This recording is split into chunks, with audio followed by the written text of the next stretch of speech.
Hello, friends. I hope you all are well at your place. Stay safe and study hard for GATE preparation. So, here I will be discussing Fluid Mechanics Question Series 1.1. And let us start. So, here is the first question. The first question is the equilibrium position of a float in a rotameter is determined by the balance of three forces: weight force, drag force, buoyancy force. Which relation is true? So you all know that in a rotameter there is a float which is floating that measures the flow rate. So in any rotameter you will see the flow always comes from the bottom and it flows through the top in this direction. So here if you see, the float has a density and it has a mass, so it will exert a weight force due to gravity downwards. Now if you see the drag force and buoyancy force, so drag force is basically a force due to friction. So if the flow is in this direction, obviously the friction will exert in this direction. So this is a drag force direction. Now if you see the buoyancy force, this force is mainly exerted due to the pressure by the fluid.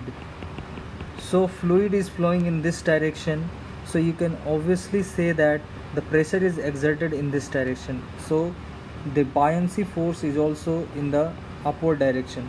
So if you take the balance, so you can see when the float is in equilibrium position, so downward force should be balanced with the sum of upward forces. So what will be the conclusion? The conclusion will be that weight force is equal to buoyancy force plus drag force. So this is the relation. So we find it in the second option. So this is the correct answer. Move to the next question.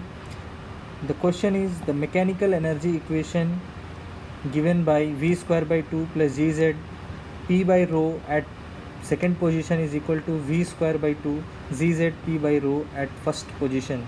So here V is the velocity of the fluid and Z is the elevation, G is the acceleration due to gravity, P is pressure and rho is density. So at different two locations this is equal and it is called mechanical energy equation has been obtained under which of the following assumptions. So this equation is arrived by which following assumptions? So obviously the assumptions are listed here: A, B, C, D. Which one is true combination of the assumption? Either A or B, A, C and D, B, C and D, or A, B, C and D. So let us see. So since it is saying the flow is steady, so obviously you can see in this equation there is no term where time variable is there. So you can always say that this assumption is used because there is no time variable in our equation. There is nothing called with that is varying with respect to time. So there is no variable which has d by dt term in the equation. So steady means that no variable should vary with time. So it is not varying with time, that means there is no term something like this. So let's say something changes with time, so it has to be denoted by d over by dt. So some variable should be here, some variable. So there is no such thing in this equation. So flow is steady is assumed in this equation. In deriving this equation, the flow is incompressible. You can also see that when the flow is incompressible, that means there is no either sonic flow or supersonic flow. So basically when the flow is not assumed to be incompressible, such terms, and that term is represented by the gamma. So the gamma term is not there here to represent the sonic flow and the supersonic flow. So in this way you can also say that to arrive this equation, flow is incompressible. No viscous force is being done. So for viscous force, what is the parameter? The parameter is the viscosity, mu. You can see for this the parameter to measure incompressibility is gamma. So gamma is assumed to be 1 in this case, or either it's not there in the expression. So in viscous work is not being done, so there is no term involving the viscosity of the fluid, so there is no viscous work being done. So this option is also true, means this is also assumed, this is also has been assumed. Now what is the fourth? Point 2 and 1 are on the same streamline. So to arrive this equation, we have to see that yes, when z1 is equal to z2, this 2 gets cancelled. So v square by 2 plus p by rho should be equal to v. So if you assume this, that it should be on the same streamline, then this equation can be arrived. So in this way all the assumptions has been used. So this is the option that we will go with, A, B, C and D. Now the third question is Bernoulli's equation that you saw in the previous question is, that is only the Bernoulli's equation. It states that along a streamline. So what is the correct option? Total pressure is constant, total mechanical energy is constant, velocity head is constant, none of the above. So if you see the previous question, here it is saying mechanical energy equation. So obviously these two questions are linked.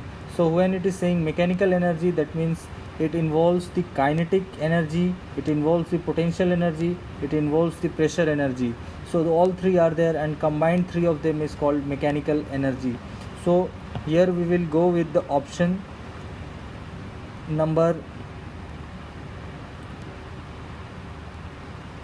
Bernoulli's equation. So obviously that is a Bernoulli's equation.